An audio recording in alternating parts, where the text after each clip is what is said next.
What's up, guys? Welcome back to the channel. Here we are with another reaction. In this one, we have stop signs suck, and we should get rid of them.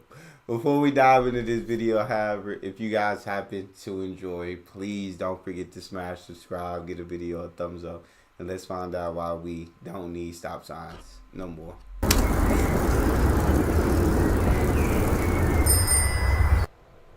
One thing I really don't miss about Canada is stop signs. Putting stop signs everywhere is a sign of failure. It's the road design equivalent of we've tried nothing and we're all out of ideas. The road design equivalent of we tried nothing and we're out of ideas. Okay. Nobody completely stops at stop signs. Not cyclists, not drivers. This guy doesn't even bother to slow down. Oh my days. Stop signs are notoriously inefficient. After a string of police ticketing, cyclists in San Francisco staged a protest where every cyclist came to a complete stop at this stop sign. The queue of bicycles and cars stretched several blocks down the street. But stop signs aren't just inconvenient for cyclists, they're I'm like, dang, you should, I don't know, a stop sign, you need to stop. They different. In Canada, I guess it probably in some parts of America too, people be doing this. But I come up to a stop sign, I'm stopping, and then I go. actually less safe. Many cities allow cyclists to yield at stop signs, and studies have been published about the results. This study found 14% fewer crashes. And this one found that when crashes do happen, they result in less serious injuries. So why does this happen? Well, just like people walking, people on bicycles are vulnerable road users, which is the problem when you take laws for cars and try to apply them to bicycles. For example, bicycles are extremely slow to get going from a complete stop. Look at how long I'm in this intersection if I yield at the stop sign. Less than 2.5 seconds. Now look at the same crossing if I come to a complete stop. Okay, you make a good point. Almost 6 seconds. That's over twice as much time in the intersection, and that's just the time to cross this little Dutch junction, not some American monstrosity. During that crossing, I'm moving so slowly that I'm a sitting duck for any driver who's not paying attention. Yeah, okay. Get rid of stop sign for those who are biking. Yeah, I see what you're saying. Yeah, you just use your common sense. Yield signs are perfect. If they're coming, then stop. But if they're not coming, then go. Like, you shouldn't have to, it shouldn't be a stop sign. It should be a yield sign. We're only 2 minutes in and I'm already agreeing with you, my boy. Cars have blind spots, like this A pillar right here. This is the reason why stop signs exist, because cars are dangerous and a driver's view can be obstructed. Facts. Can you spot the cyclist? Facts. She's right here, No. behind the elephant.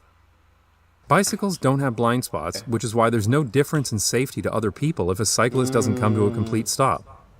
So why do so many cities keep doing something that is inconvenient, inefficient, and less safe? Well, there's a good reason.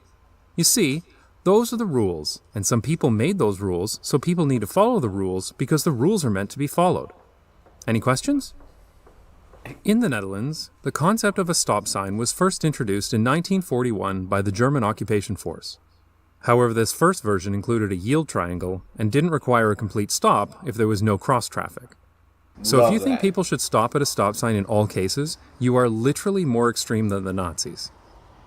Today, the Netherlands is famous for road safety, and yet not... I think for cars, I firmly am one who believes in, I agree, like, people should be able to use their intuition to know, but people don't have the best of common sense, which is probably why that triangle got took out of the stop sign, because some people probably ruined it for others. So that's what I'm thinking, because common sense tells you if you can go or not, if you can make, but some people don't have that, and so it's probably why stop signs came about. Nazi signs, stop signs are very rarely used. This is true for many other European cities as well. Paris, a city of over 2 million people, used to have only one, but it was stolen so often that they stopped replacing it in 2013. That's crazy. They're mostly gone from Brussels too, but there they still have these stop sign traffic light things. Belgium. That Anyway, is weird. here's what Dutch junctions look like. Some junctions have priority markings with shark's teeth. If they're pointed towards you, then you need to yield to traffic on the crossroad. This is a typical junction in a residential area. In this case, whomever is on the right gets priority. When speeds are low enough, stop signs become unnecessary, but this is only possible with proper traffic calming. Yeah. This junction has several elements to ensure slow speeds. The road is brick, which increases road noise, and the road is relatively narrow, too. And most importantly, the entire junction is raised up like one big speed bump to slow down cars, even if the driver isn't paying attention. I like that. When a minor street intersects with a priority street, a continuous sidewalk is used. I have a whole video about continuous sidewalks that you should watch if you haven't already, because they're the best thing ever. The most important part is the ramp is far back from the junction, which ensures a driver will be moving slowly with no signs required. This may seem chaotic to people used to rules and signs, but this arrangement forces slow speeds and forces people to pay attention. One of the problems with human psychology is that people can focus too much on the sign. I stopped, so I can go now. But it's not the stopping that's important, it's yielding the right of way. These rules focus the driver on the rule that's actually important. Of course, I like that. I do like what he's talking about. It's not about stopping; it's about yielding the right of way. Yeah. Again, that's using your common sense, and I think there's people who just ruined it. People who don't know how to yield the right of way, and who struggle with that issue. And that's probably why stop signs exist now. But I mean, I agree with your system. Yeah. Just look, but my thing, look both ways. Can you make it or can't you make it? Simple. Slow down. It forces you to slow down at certain parts of the street, 100%. I rock with boats too, and I'll make a whole other video about them someday.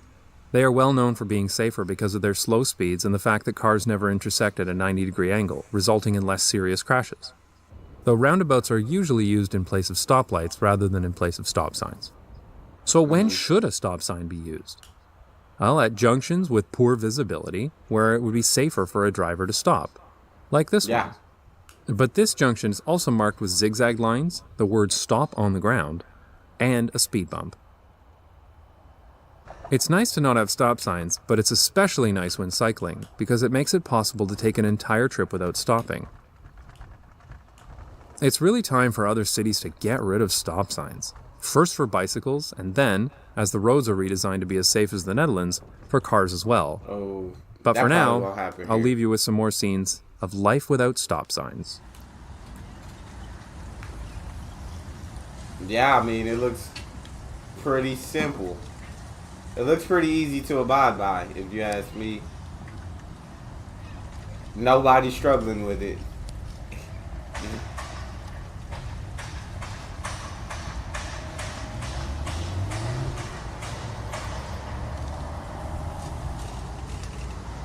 Yeah. Hey! That was fire. That was a wheelchair bike. That was cool. But yeah, life without stop signs. I'm sure, like, you get the people used to it. It probably will be safer.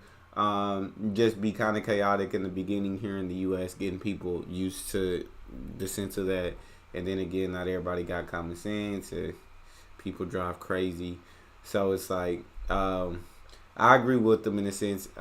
It does make sense. Where I disagree is I don't believe in people's driving abilities as much.